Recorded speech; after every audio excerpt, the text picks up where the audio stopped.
read through Matthew chapter 5, verse 2. And here it says, Jesus went throughout Galilee, teaching in their synagogues, proclaiming the good news of the kingdom, and healing every disease and sickness among the people.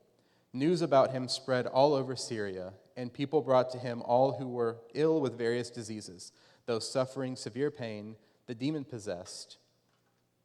Sorry, I didn't mean to pause on that. It's just where the page break is on mine. Those having seizures and the paralyzed, and he healed them. Large crowds from Galilee, the Decapolis, Jerusalem, Judea, and the region across the Jordan followed him. Now when Jesus saw the crowds, he went up on a mountainside and sat down. His disciples came to him, and he began to teach them. Lord, help us today. In Jesus' name, amen. You can go ahead and take a seat. So today I want to talk about three groups of people that we just read about in this passage. We got fans, we've got followers, and we have disciples. And I was actually planning, so when Kelly and I were still living in Gainesville, we went to a Florida-Tennessee game, and I actually bought a Florida Gators polo from Walmart, like the $9 version, and I was going to wear it today, but it means so little to me, I donated it when we moved, so I didn't have it after all. But here was the main point that I want to get to with this, is here's the thing. I could not stand the Florida Gators until I moved to Gainesville. Because when I went to college, I went to a college in Florida, down south of here. It's in Lakeland, Florida. And everyone there was a Florida fan, but none of them had Florida roots. And so what was actually happening is I was hearing a lot of people talk about Florida and in the name of Florida say and do a lot of stuff, but all it did was sour my experience towards the University of Florida. Like I would have been a fan of anybody that was playing Florida. In fact, whenever we got married, we moved to Georgia. And I became the biggest Georgia fan one weekend out of the year. Whenever they played Florida, I was ride or die for Georgia. And I was in a similar place with the University of Florida that Gandhi is and was with Christians.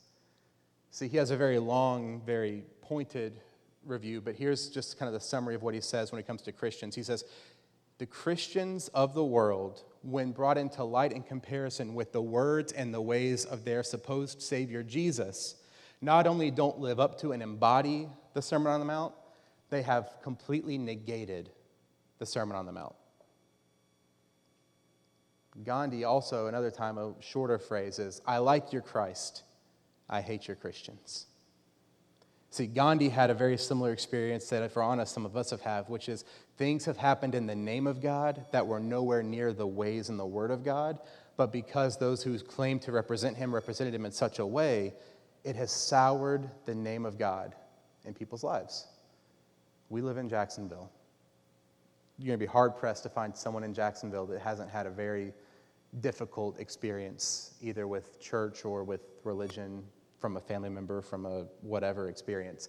We're in a city that, like a lot of other cities, is what I would call very over-churched and very under-discipled. And that's the problem. The problem is what happens is so many of us, we run into fans, and fans think that they're followers, and fans think that they're disciples, but fans are just fans. In the same way that when I sat in the top of that stadium at that Florida-Tennessee game, there was nothing I could do to impact that game whatsoever. But if you look at the thousands of people around me, they all thought that they had a part to play in that game. But they don't. At the end of the day, they were just fans. Then there's another group, and those are followers. And followers are into it. Followers are serious. Like, I am a Jacksonville Jaguars fan. Lance is a Jacksonville Jaguars follower. Like, we're just not on the same, like, if they play bad this year, I'll sell my jersey and I'll switch so fast. Like, I will switch up so fast. Lance is stuck with them, for better or for worse, till death do they part. Lance is going to be a Jags fan. And so there's just a difference. Like, I have no deep buy-in. And then there are disciples.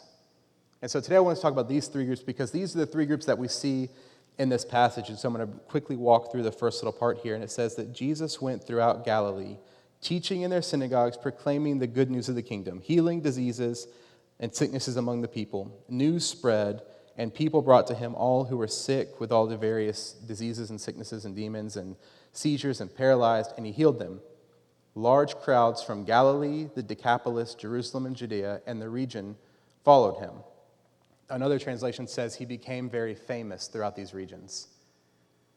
And what Jesus does next is what the American church is going to have to learn a lesson in, which is this: fans and followers do not equal fruit.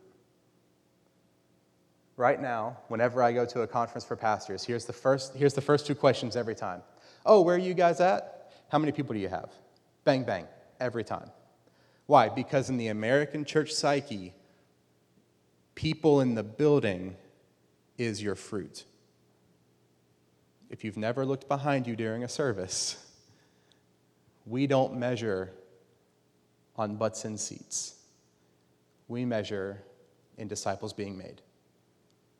Why? Because if you ask me, what does Jesus base his ministry on? He doesn't base it on the crowds. He bases it on what he actually does here today, because there's a huge difference between a fan, a follower, and a disciple. He becomes famous throughout the region, and people know the name of Jesus. Jesus did not come to be followed. He didn't come to draw a crowd.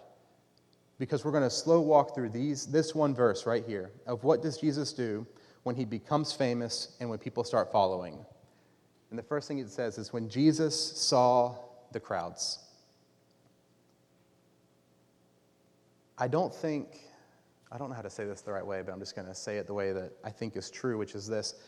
I don't think we're for everybody, just as a church. I killed 7 roaches in the hallway this morning.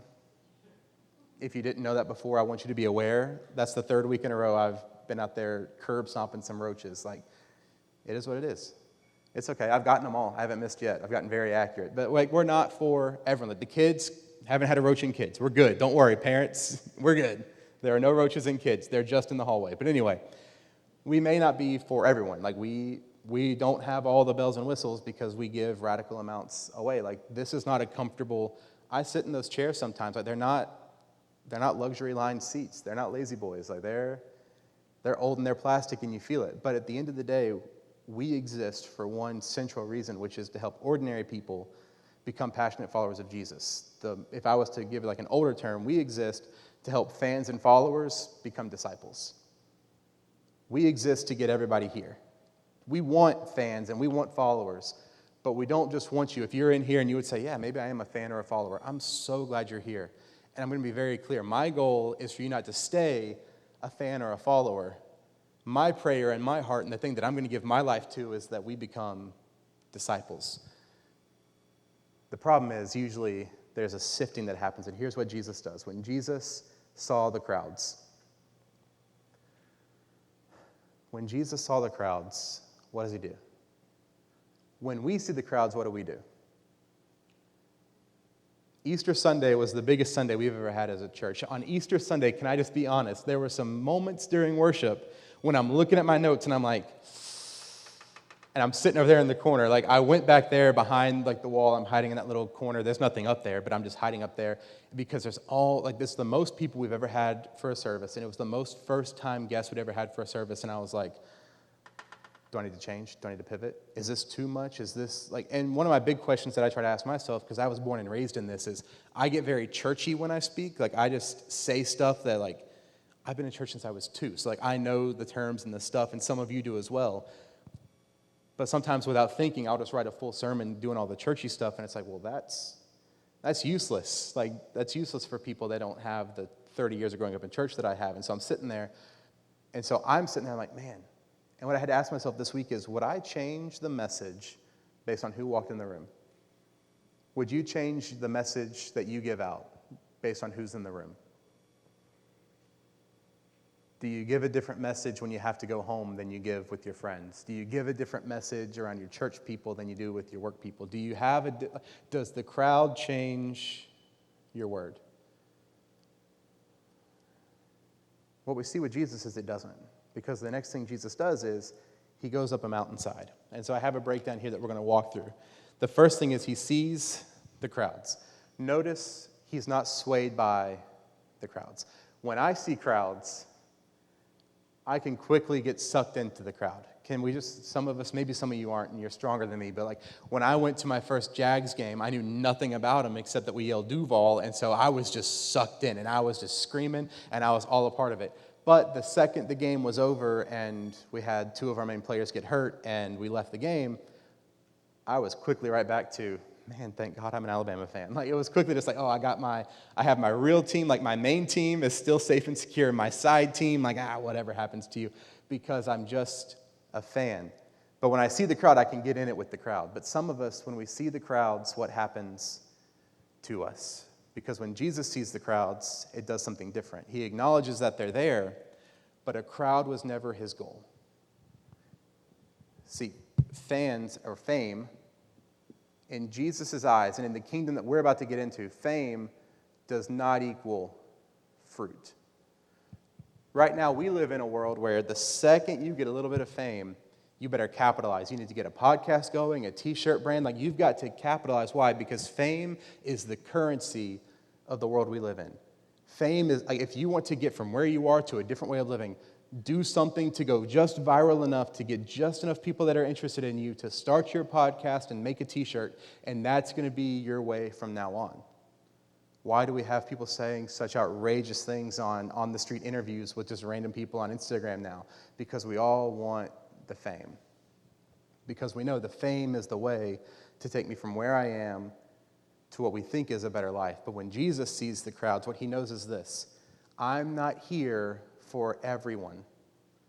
I want everyone to come to me, but I don't want you just to sit in the room. I want the real thing. Jesus draws a crowd. How? He's healing people. He's doing miracles.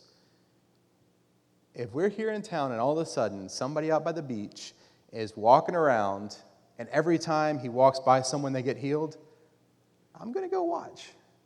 If I can be honest, I'm probably going to doubt it. So I'm going to go as a skeptic and be like, all right, like, what's going on here? But I'm going to go watch. And so that's what Jesus knows, is everyone who's following him, they're not all coming because he's the Lord. They haven't all decided for themselves that he is the Christ. Right now, a lot of them, they're more moved by the works of his hands, and so he has to give them the words of his mouth, because it's two very different things. And so my first question to you in here is, do you come to Jesus more for the things he does for you, or for the life-changing work he's trying to do in your life? Jesus is not impressed by hands raised in the chorus. Jesus is not impressed by a perfect attendance at church. Jesus is not impressed by joining all the serve teams and doing all the stuff. Jesus is impressed when your heart aligns with his. Everything else we do is just little bumper guards on the bowling alley of your spiritual life to keep us in line where our heart stays aligned with his. We do microchurch, we do Sundays, we get on serve teams, we give. All those things are the bumper guards of your spiritual life to keep us aligned with the Lord. If we have 1,000 people, is that the mark of the kingdom? I'm going to feel real good. But is it the mark of the kingdom? It's the weekend after the 4th. It's like historically always like a small Sunday. So this is not like a marker on stuff. Like last week, we had a baptism. That's what we're in this for. Like, guys, as a church, I just want to be clear. Like, we're in this for people that are saying, I'm no longer I who live, but Christ in me. And Jesus kind of does the same thing here. When his next step, he sees the crowds, and he says, okay, we got to figure something out. Now, I've never been to Israel. I've never seen this mountain, but many people, in fact, whenever we were sermon prepping, Pastor John and Pastor Mike have. And so they were talking about this mountain. This mountain, it does a weird both and strategically. So in case you're unaware, when Jesus is publicly preaching, microphones don't quite exist yet. And so when you're trying to teach to a large crowd, you got to figure something out. And so there were two kind of main ways that teachers would help amplify their voices back in this time. The first one would be to go up on a mountain. The rocks amplify and create an amphitheater, and they kind of help send out your voice. But that's not the only thing it does. In fact, the other way that they would do it is they would get out on a boat. And so we see Jesus later on when crowds gather again. He's out on a boat because the water carries your voice as well. And so he's up here and on this mountain. So it's a mountainside here, and then the Sea of Galilee is here. So it's actually a great amplifying place. But then Jesus does something that I didn't write down here that makes it confusing. And here's the thing is, so Jesus goes up the mountain. Initially, my thought is he's going to be heard. But can somebody read for me, what does he do after he gets up on the mountain? He sits down.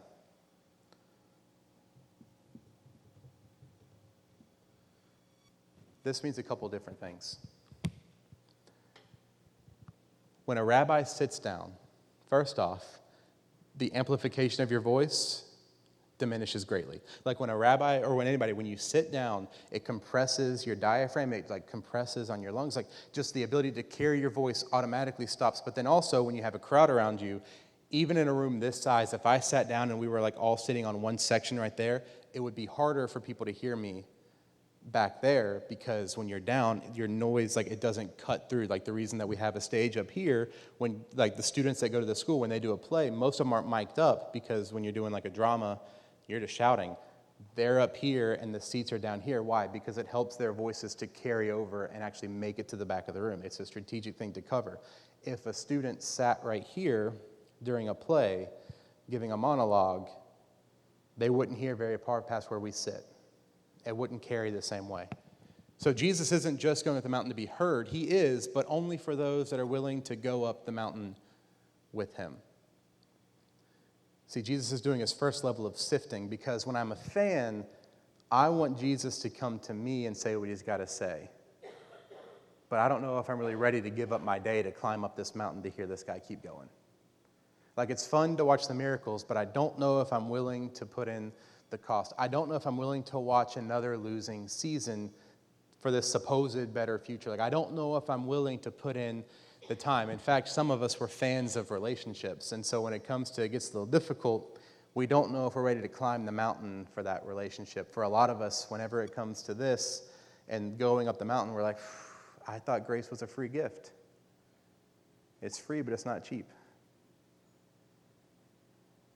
Jesus continually tells people to count the cost. So whenever Jesus goes up this mountain, he is both amplifying, saying, hey, anybody who wants to hear, come on up. But what's also happening is when he sits down, that one, it shortens their voice. But the main thing is this: when a rabbi sits down, class is in session. When a rabbi sits down, it reminds me of this professor that I had. His name was Dr. Ehler. He taught all of our specific to pastor and training classes. And in my senior year, he has every senior who's about to graduate. We all take this one class together.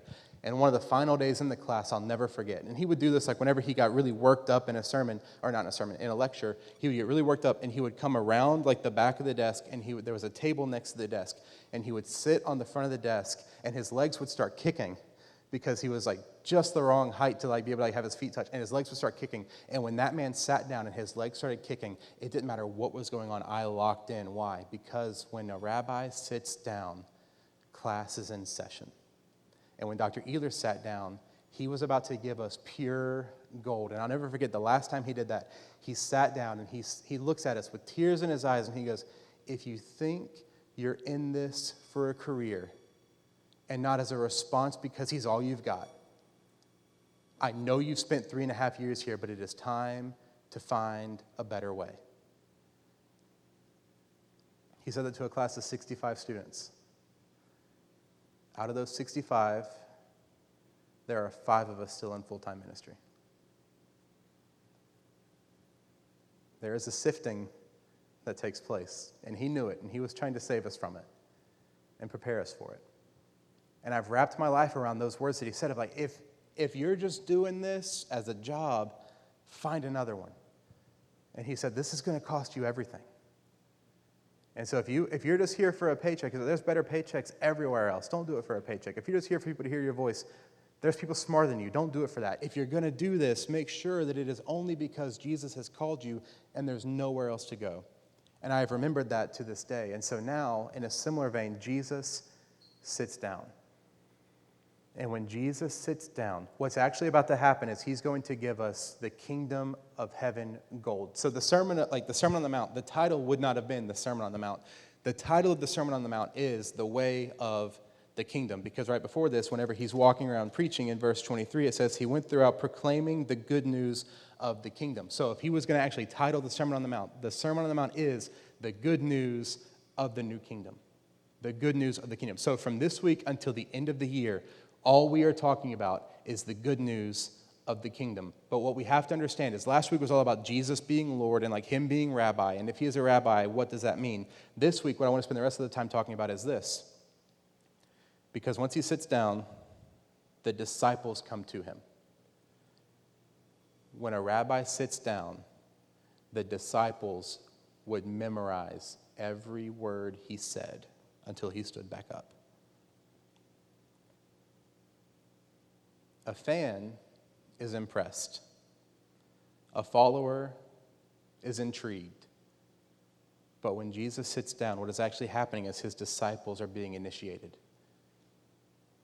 If you're mine and I'm yours, you are now going to wrap your life around these words. The Sermon on the Mount was not Jesus' best guess. The Sermon on the Mount was not Jesus' highest hope, knowing we wouldn't live up to it and we'll fall somewhere here, but falling somewhere here is better than never taking it. Like the Sermon on the Mount wasn't like a teacher teaching high classes, knowing I'm going to make it hard in the lectures because then whenever you take the quizzes, you'll still make a C and you can pass and move on. That's not how this works. The expectation from a rabbi to his disciples whenever he gives words sitting down is you are going to memorize and reorient your entire life around these words. And so here's what's true is Peter, Andrew, James, John, Bartholomew, all the 12 disciples would have had from verse 5:3 all the way through till chapter 7, verse 27, committed to memory. The reason we have such a good written down history of it is because Matthew was sitting there like, this is for sure on the test. Like whenever a rabbi sits down, is like when you had a professor that you knew when it was on the test. Some teachers have like a tell, like you know when this is about to be on the test. Jesus sitting down is for his followers, this is the test. Like this isn't just some good stuff, this isn't just my best ideas. Everything he's about to say while he is sitting down is the test. And this is why this was such an upsetting and frustrating thing for Gandhi, because here are the disciples of this guy. And not only do you not know what he said or do what he said, you don't even believe what he said. And so you haven't just not done the gospel, you've negated the gospel. And so here's why this matters. It's because a lot of people in this country are fans of Jesus, parading around like they're disciples of Jesus. A lot of Christians are like me with a Florida Gator shirt on. You're just there because it's the best show in town. I'm not talking about you personally. I'm just saying like the reputation that is now pervaded into American Christianity. Other countries that are just recently getting the gospel are now sending their disciples here as missionaries. That's where it's gotten. Countries that don't have a GDP of some of our states are funding themselves to send missionaries back here because we do not know and do not care and have not applied these very words that Jesus says is the pathway to the kingdom. And so last week was about Jesus as rabbi. This week is about you as a disciple. And so my question for us today is this. Are you a fan, a follower, or a disciple? The word disciple, it doesn't mean perfect, it doesn't mean perfected, it doesn't mean genius. Disciple comes from a Greek word, mathitos, or mathitis, however you want to say it, is fine with us. The people that wrote it they're not here, so they'll get over it. But mathitis, boiled down, it's a lifelong, disciplined learner. A disciple is not perfect. A disciple is committed. Now here is where I think we could have a more honest conversation about the state of Christians and the expectations of the world around us. I don't think the world around me expects me to be perfect. I don't. I do think there are some people that do very much so expect pastors to be perfect, and I think that's kind of part of the job description. Like I can see why that would be there, and so I strive to be the best I can. But the thing is, the world isn't actually looking for perfect. What the world is looking for is if you're going to claim to have apprenticed under and followed someone, they would expect you to be trained. In the same way that, like, if I'm taking my car to a mechanic, I expect he knows his way around the engine. Like, if I just wanted to guess, I could do it. I'm paying you because you know how to do it. In the same way that if I'm going to the hospital, I expect the nurse to know how to run an IV, and I expect the doctor to know how to stitch me up, and I expect my lawyer to write my will. The world expects the followers of Christ to do the things of Christ. And that's where the tension and the problem comes in, is because what's happening is we are much less like well-trained, well-practiced mechanics, and we're more like the trainee nurse that Kelly had when she was giving birth, who stabbed her like 7 times with the IV thing and kept missing. And then when she finally almost got it, she was doing it backwards. And I don't know what that means, but it didn't seem like a good thing because the other nurse freaked out and jumped in and stopped it. And so here's the problem, though, is as much as that like causes a visceral reaction in us, my face does the same thing when I see a lot of fans of Jesus act like they're disciples of Jesus. Can I be honest? I do the same thing when I scroll Christian Instagram. Thank you. It just does. Like here's the only thing I mean by that is this. I am so good with just doing what you got with what you got. As a disciple, it's this. It's teach what you know. I don't expect anyone to have a full-blown master understanding of Old Testament history and New Testament culture and ancient Greek behaviors and to be proficient, and I don't expect all that. And I don't think Jesus says either. But what Jesus is very clear with, and it's in 2 Timothy 2:2, he says this, for those that have been entrusted, now you have received this gospel, now entrusted to reliable men who can now train others. What you have received, you should now be able to go out and embody. So for us, what does that mean? Does it mean I need you to be perfect and have everything memorized? No. But what would probably be a really good start if you're in the school of Jesus is to say, man, I want to memorize the Beatitudes. The Beatitudes are verses 3 through 11. Not all 3 chapters, but I do think it would be a good test and like a good marker of us as disciples is to say, you know what, from now until Thanksgiving, I want to have the Beatitudes memorized. And I know you can do it. The question is, do we want to? Is that something that we value? Is it something that we care about? Because the beauty of memorizing Scripture isn't to say, oh, cool, I did it. Because here's just one of the Beatitudes. Blessed are you when people insult you, persecute you, and falsely say all kinds of evil against you because of me. The next time your name's getting run through the mud, you know what a good thing to have pop up in the back of your mind while you're going through it is? I am blessed because I am being persecuted for Christ's sake. That helps a lot more than, man, this is trash. Like that doesn't get me through hard times. Like I need the Word of God to get me through hard times. But anyway, so they are committed, lifelong learners. My question to us is this: are we committing to be learners of Jesus? The school of Jesus, like this that we are in, the goal of this is not for you to become perfect on the other side. The goal is that I'm going to be committed now, and I'm going to stay committed. And over time, I am going to become a disciple. Because this is their initiation, like I said before. Like whenever when Jesus stands back up, the disciples would now know, this is where I'm going, this is how I'm living.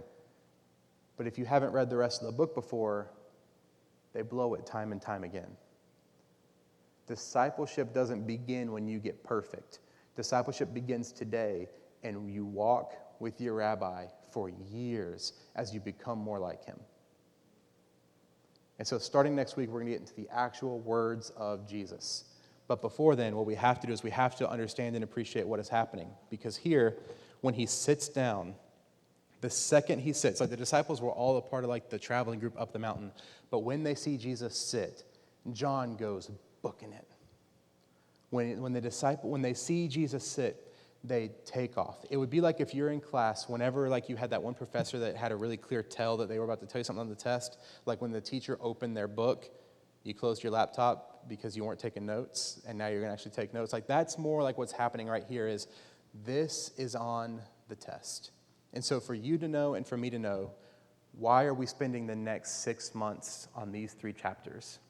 Because these 3 chapters are the test of the kingdom. These 3 chapters are, this is what Jesus is telling them, hey, this is what the kingdom is like. And so what's really cool, and it's beautifully done, and we don't have time to get into all the details today, but we will piece by piece, but here's one cool thing, is this is broken up in such a way that it's actually meant to be and helpful to memorize it through the way it's given. But what happens first is these Beatitudes that we're going to spend the summer on are continually being reproved by the rest of the Sermon on the Mount. So what's actually happening is the first 11 verses, these are the principles of the kingdom. The Beatitudes are, the kingdom life is for this person.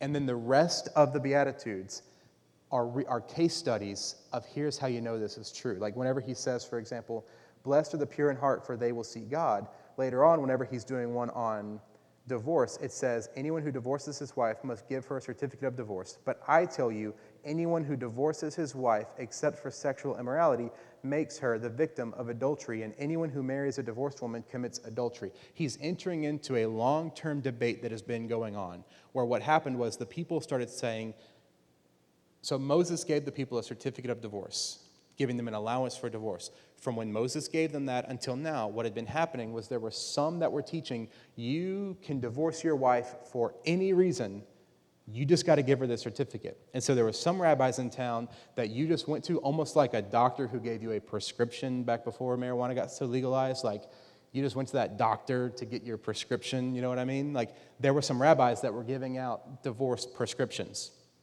And all you had to do was say, I got glaucoma, I think. And he's like, oh, you sure do. Here's your prescription. Like, this is kind of how rabbis were working with divorce. In this world, divorce didn't hurt the man, and it ruined the woman.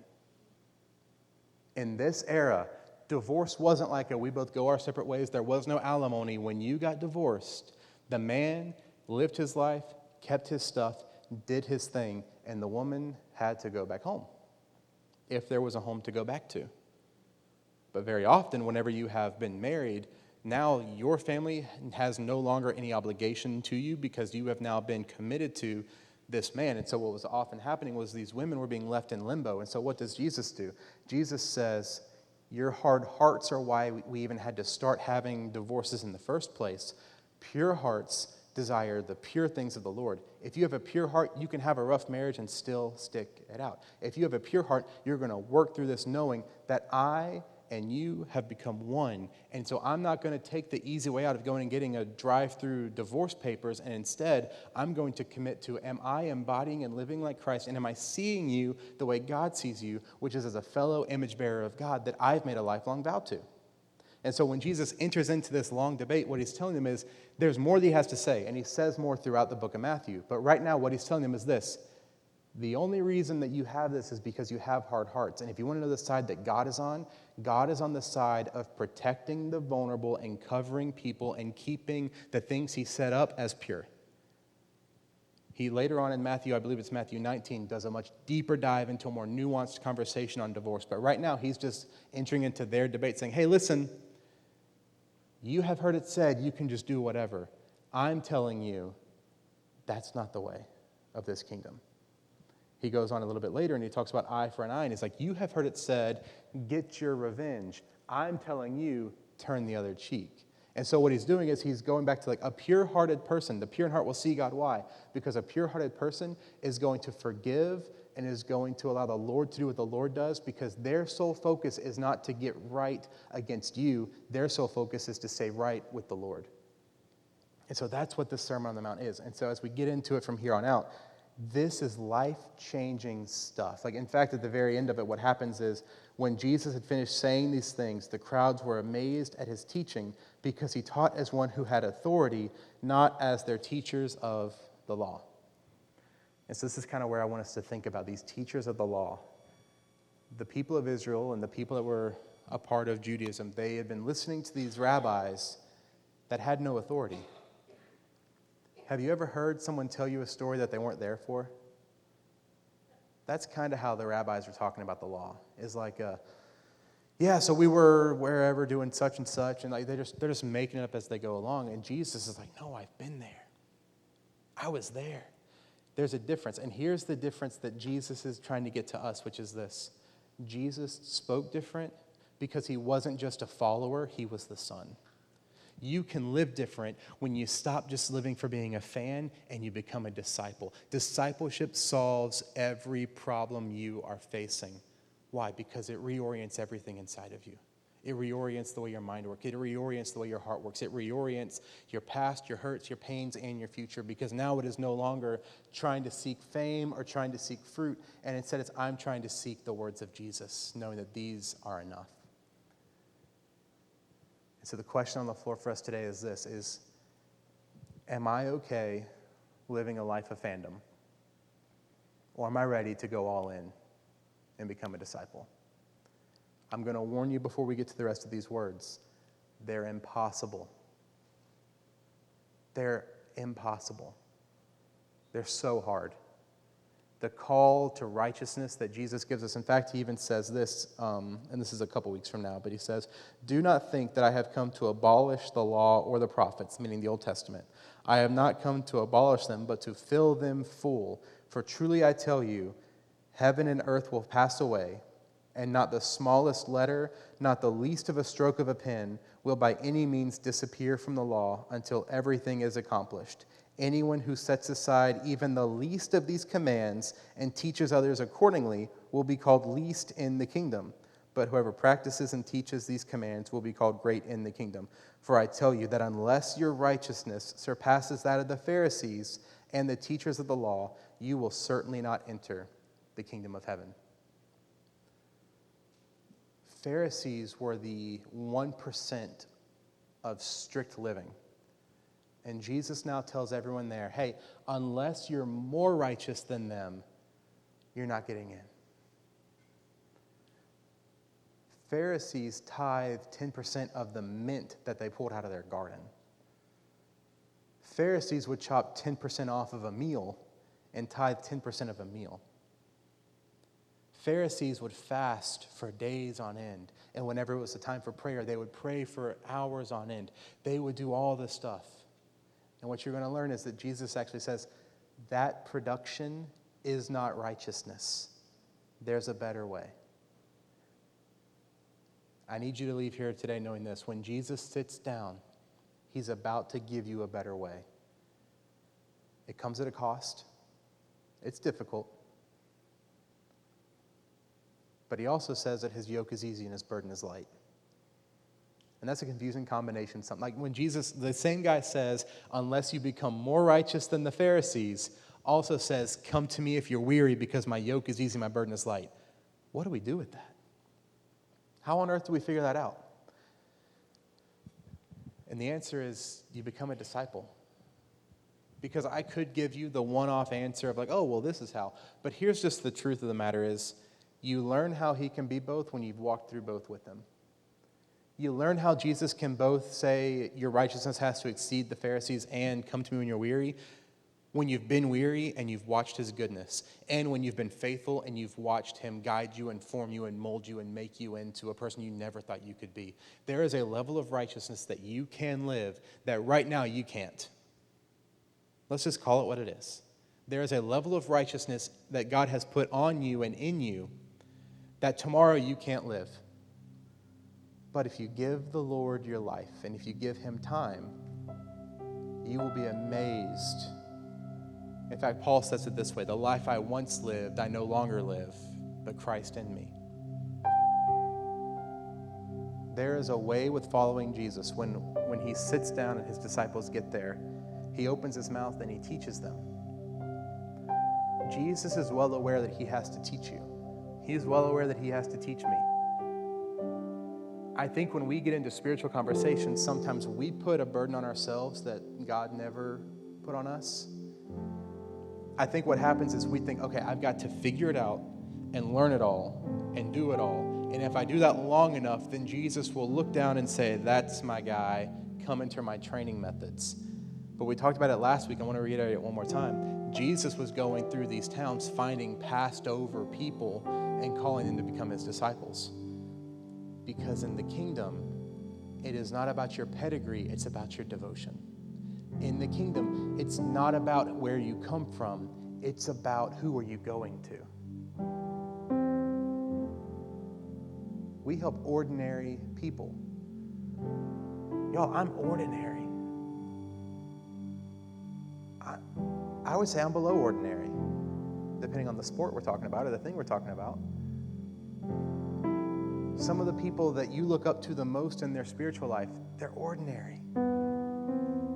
I have so much respect for Vasan. Vasan's ordinary. No offense.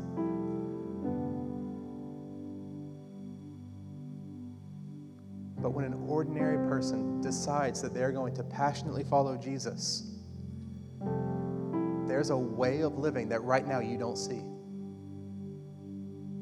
In fact, what Jesus says, so he's like, in Scripture it says, blessed are, going through the Beatitudes. Another way to say it that would kind of help is more like, the kingdom life is for the poor in spirit, for theirs is the kingdom of heaven.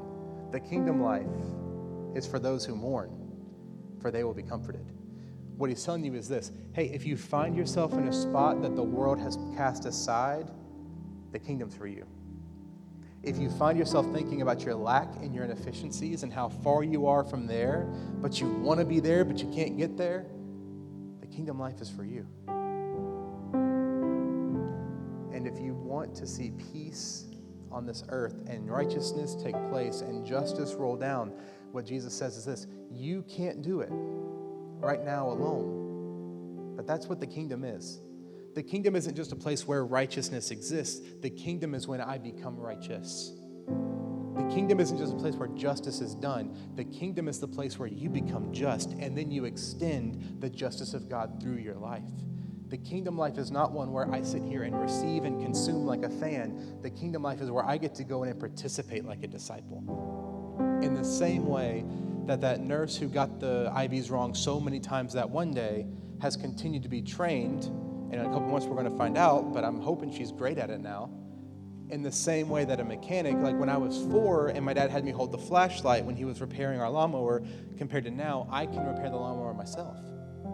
I couldn't when I was 4, I couldn't when I was 5, I couldn't when I was 6, but over time of being with my Father as he taught me, I learned. And the same thing is true with the kingdom. Right now, by yourself, can you exceed the righteousness of the Pharisees? No. None of us can. But when you're with your rabbi and you devote yourself to him and you reorient your life around him and you decide, I am going to become like Christ, then and only then, you're going to experience a kingdom life that there is no replacement or substitute for. And so really, as far as like, what do we do with this? It's simple. Class is in session. Jesus is sitting down. He's about to take us to school. Go to class. In the same way that I remember a lot of people getting accepted into college, but not lasting, there was one unifying reason why people don't make it. They didn't go to class. I can remember a guy who I went to high school with. He only wanted to go to some random school. Everybody wanted to go to Alabama and Auburn. There were 3 of us that didn't go to Alabama, Auburn, or the local school down the road. It was me who went to a school down in Lakeland, this girl who got into the Savannah College of Art and Design, so obviously. And then this guy went to Utah. Just to say he went to Utah. But he bought all the stuff. He bought all the ski gear. He bought all the hiking equipment. He wore Utah stuff for the last 3 months of high school every day, a different Utah shirt. And that semester, he was back home because he didn't go to class. And my fear is, and what I just couldn't be okay with, is us gathering in places like this, and yet still we miss the kingdom life. Why? Because we didn't go to class. And so if you want to know what's on the test, it's Matthew 5, 6, and 7. If you want to know what the requirements of this are, it's commit yourself to the class. What's the class? I would say Sundays is a good place to start. This one is going to go up on YouTube, even if I do a terrible job today, so that while we're traveling, while stuff's happening, we're going to have our sermons on YouTube just so that we can keep up with the class, so that we can keep up with what's going on, in the Sermon on the Mount. But also what's another piece is the School of Jesus. We got to know what he said. I can't pass the test if I didn't listen to the lecture. I can't pass the test if I didn't read the book. I can't become a mechanic if I don't get my hands on an engine. And so it's not just sit in the classroom, hear the stuff. It's also roll up your sleeves and let's get to work. This is less like a college class and more like an apprenticeship. There's learning to be done. There are lectures to hear. And then there's also a life to go live. Some of you, your next step is this. It's, you know this stuff. Your next step is, man, I make so many oaths and I just don't guard the way that I speak. And I just say stuff all the time, and I have overpromised and underdelivered every day of my life. Your next step is to become a person that Jesus says in this oaths passage where he says, stop swearing by the temple and stop swearing by the stuff. Let your yes be yes and your no be no. What does that mean? Be a person of integrity. Some of us, we got it all up here, but somewhere between here and here, we lost it. And so our next step is to go to class and learn. Go to class and get your hands on an engine. Go in and learn how this stuff works. Because here's the thing. Although when it's your wife in the chair who's getting the bad IV sticks, I'm thankful that there's training that takes place, and it's not just set it and forget it with a nurse, with a doctor, with a practitioner. I'm thankful that there was another nurse right there beside her who saw it and jumped in and fixed it. My question to you is, if you are a trainee nurse, do you have a trainer beside you right now? Or are we just guessing? I don't want you to just guess. Like, there are people in this room that are actively following the Lord in such a way that I'm like, if you just go spend time around Lance, you're going to love the Lord, and you're going to love the Word of God, and you're going to love people that Christ. Like, it's just going to happen, just being around him. Like, let him be your trainee. If you're in here and you're like, I think I might be an evangelist, go let Lance be your trainer. If you're in here and you're like, I love spending time with the Lord, but about 3 minutes in, I get super lost, but I want to pray, but I get stuck, go to Moses, go to Jenny, and say, help. Just like the first day of nursing school, you're not suturing someone up, you're watching someone else suture someone up. You've done it 30 times in a lab, but you're watching. And the same thing is true following Jesus. Like, I'm not going to say, hey, we're going to go find the guy with the demon in him and send you guys out and say, go get him. Like, that's not how this is going to work. We're going to start with, can I even be the salt and light? Can I even tell the truth? Can I even be genuine? Can I even be authentic? Because here's where this is all going to wrap up. Jesus sees the crowd, but he goes up the mountain because he wants to know who's in. Jesus isn't moved by amounts. Jesus isn't moved by numbers. Jesus wasn't impressed. In fact, there's another moment later where there's 5,000 men following him. Like, there weren't just 12 disciples, so that we can be clear. Like, there were 12 named disciples. There were far more than 12 disciples. But there were a lot of people following that weren't disciples. There were a lot of fans and a lot of followers. And so he goes up this mountain, and it's an open invitation. Hey, anyone who wants to come up here, come on up. But you got to be willing to climb on up. And then his disciples get there. He waits for his disciples. He's waiting for you. Like, he's there. He's already sitting, and he's saying, hey, at some point we got to start this class. Are you ready? Do you want to learn? And then he opens his mouth and he teaches them. And when he does that, Simon becomes Peter, James becomes James, John becomes the beloved disciple, and ordinary people start getting commissioned out as representatives of Christ. And so my call for us, my ask for us is this, is Jesus is speaking. Are we going to listen? Jesus is leading. Are we going to follow? Class is in session. Am I going to sit in the back with my friends and how cool it is we got into class and how cool it is that we go here? Or am I going to remember the sacrifice that was made to get me there? Because that's the thing about this gospel. The thing is, the reason it's free is because Jesus paid the price. And some of us, school for us was free because a parent paid the price. For some of us, our education was discounted because a parent paid the price. And what a shame it would have been. One of my friends, I'll never forget him, he was first generation American, first generation college student in his family. And he would goof off and mess around with the rest of us. But when class was in session, he was front row, first chair, locked in. Why? Because he knew the price that had been paid by his parents for him to be in that chair. He knew the price of that chair. For him, because they helped him both with like some of the additional, but they trained him for so long that he had a ton of scholarships. And he was there pretty much for free, based on scholarships and everything that he had done. And yet, he was the first one in class every day. And he took notes on every word that was said, and he was there for everything. And he graduated an honor student with a 4.0 GPA because he knew the cost that had been paid, not by him, but for someone who loved him enough to make sure that he had access. And so why do we care so much about Jesus' words? It's because somebody went up there on a different mountain and died on a cross. And by doing so, he paid for my tuition and said, you can learn to be like me. What should have cost me my life now only costs me my allegiance.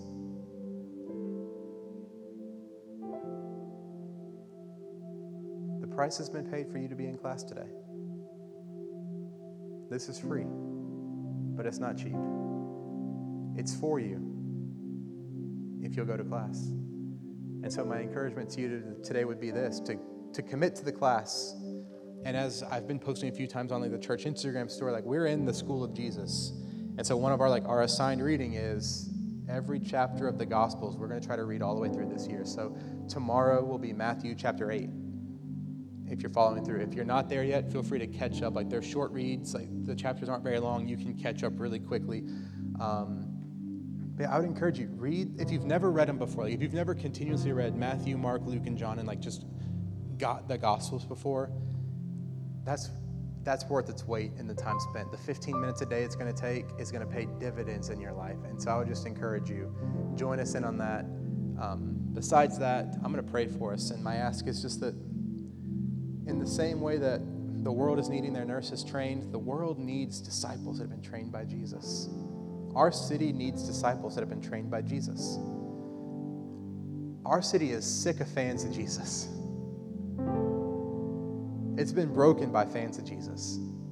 Some of you in here, unfortunately, and my heart goes out to you, but you've been broken by fans of Jesus. The good news is you don't have to settle for a fan or a follower or a disciple. God in the flesh came for you. And he mends every broken heart, and he binds up the broken things, and he restores your soul. And then he says, hey, come be with me, be like me. And then you can go make sure that doesn't happen to anyone else. And that's why we do this.